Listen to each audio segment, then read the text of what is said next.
Really sick and tired of being called a monster. I'm not a monster. You can call me a Nazi. You better be careful. Because if I'm a Nazi, then there's millions of young people that are following a fucking Nazi. So you better be careful about those words. You're saying I'm a Nazi, I'm a monster. There's a million monsters then. There's a million Nazis out there then. Because they love my show and they agree with me way more than they agree with you. And they're pissed off. And they'll follow me into battle. So you better be real careful. You're barking up the wrong tree with that. I'm not a violent person. I don't have a criminal record. I'm a law-abiding citizen. I'm a taxpayer. I'm a Christian. I'm an American. I love my country. I love my family. I love God. Grace and peace, everybody. We are back. Let's talk about it. We got to talk about what is going on. What is the proper response to Nick Fuentes and his rhetoric? I'm going to go out here real quick and just say, calling him names is not the way to deal with Nick Fuentes. You're going to have to deal with the salient points that he makes, because he is not lying when he says that many people, lots of people, tap into what he's saying. And they know he's a monster. They know what he said about being a Yazis and favoring the failed art student of Germany and all of that stuff. They already know, but they're following after his rhetoric. So if you're going to defeat this type of commentary, if you're going to deal with Nick Fuentes, you can't deal with it from calling him names. You can't. Is nobody, I hate to say it, but his base doesn't care. You're going to have to deal with those arguments, and you're going to have to take those apart. But then also, let me just point out one thing. This is in my opinion, Nick Fuentes is the byproduct that church does not have a real, robust plan to disciple young people. You can't just say, hey, we put them in Sunday school, we put them in youth group, they go to college and they're going to be okay. And they come back and they join the young professionals. Or no.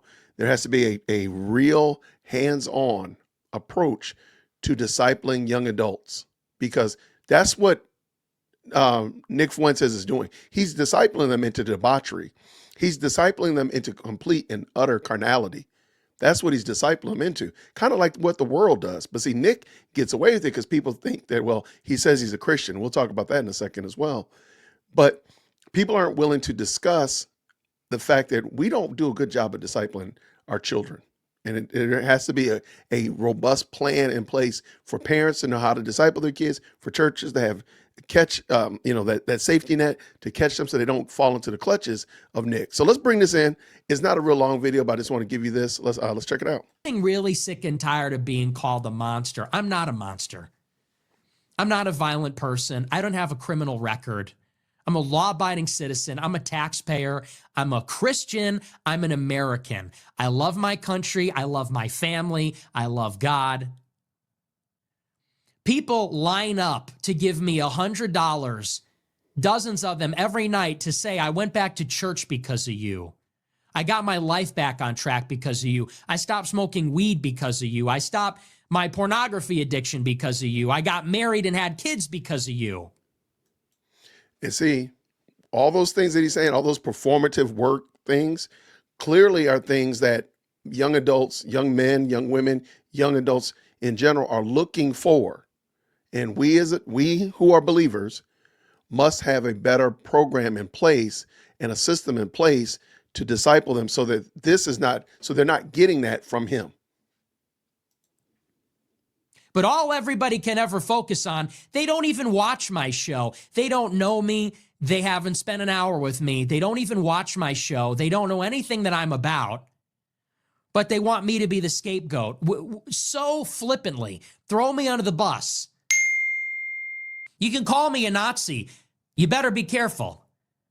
Because if I'm a Nazi, then there's millions of young people that are following a fucking Nazi. So you better be careful about those words. You're saying I'm a Nazi, I'm a monster. There's a million monsters then. There's a million Nazis out there then. Because they love my show and they agree with me way more than they agree with you. And they're pissed off.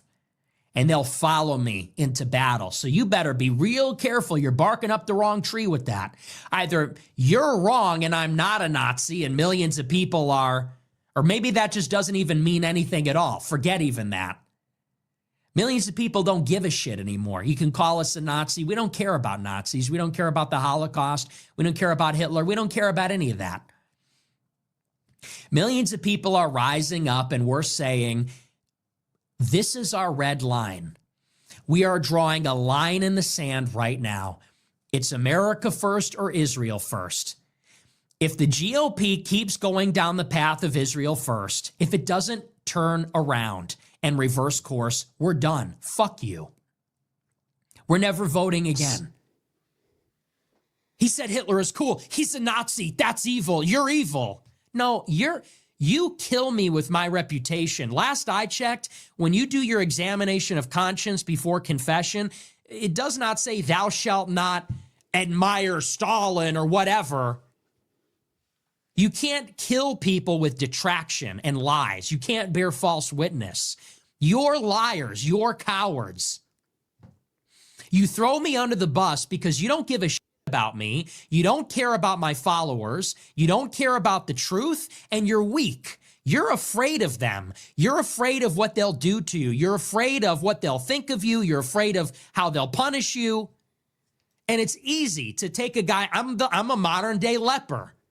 It's easy to take a guy like me and throw me under the bus. And to use words like that, I'm evil, I'm a monster. There's a lot of evil in the world today. And I'm not a perfect person. God knows we could all choose our words more carefully. When you're live 3 hours a day, 5 days a week, for 10 years, since you're 18 years old, you say things that are funny. You say things that can be taken a certain way out of context. Or you just say things. Sometimes we're allowed to think things that are controversial, actually, and it doesn't make us bad people. I want my freedom of conscience. Can I think a little bit? Can I speak freely?